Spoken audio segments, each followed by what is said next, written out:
నమస్తే. Welcome to VTV entertainment. నేను మీ Madhu. Cyber నేరగాళ్లు ఎవరిని వదిలిపెట్టట్లేవు. ముఖ్యంగా ఇప్పుడు మనం చూసుకున్నట్లయితే నిన్నటి నుండి కన్నడ నటుడు ఉపేంద్ర, ఆయన భార్య ప్రియాంక ఫోన్‌లను కూడా హ్యాక్ చేయడం జరిగింది. అందరికీ కూడా ఆయన సమాజంలో సైబర్ నేరాలు రోజురోజుకు పెరిగిపోతున్నాయని ఉపేంద్ర వ్యాఖ్యానించారు. సామాన్యులే కాకుండా ప్రముఖులు కూడా ఈ దాడుల బారిన పడుతున్నారు.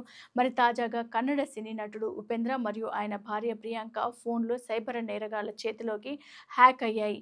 మరి ప్రియాంకకు వచ్చిన ఒక కాల్‌లో ఆమె ఆర్డర్ చేసిన వస్తువు డెలివరీ మిస్ అయిందని, డెలివరీ కోసం కొన్ని బటన్స్ నొక్కమని చెప్పారు. ఈ నమ్మదగిన మాటలకు ప్రియాంక స్పందించడంతో ఆమె ఫోన్ హ్యాక్ అయింది. తద్వారా ఉపేంద్ర ఫోన్ కూడా హ్యాక్ చేయబడింది. అప్పుడే స్పామర్లు ఉపేంద్ర పరిచయస్తులకు డబ్బులు పంపమని మెసేజ్‌లు కూడా పంపించారట. మరి ఈ ఘటనలో మంచు లక్ష్మి, మలయాళ నటుడు ఉన్ని ముకుందన్ కూడా ఇలాంటి సైబర్ దాడుల బారిన పడ్డారని సమాచారం. ఇది సెలబ్రిటీలకు కూడా సైబర్ నేరాలు జరిగే అవకాశం, ప్రమాదం ఉందని హెచ్చరిస్తోంది.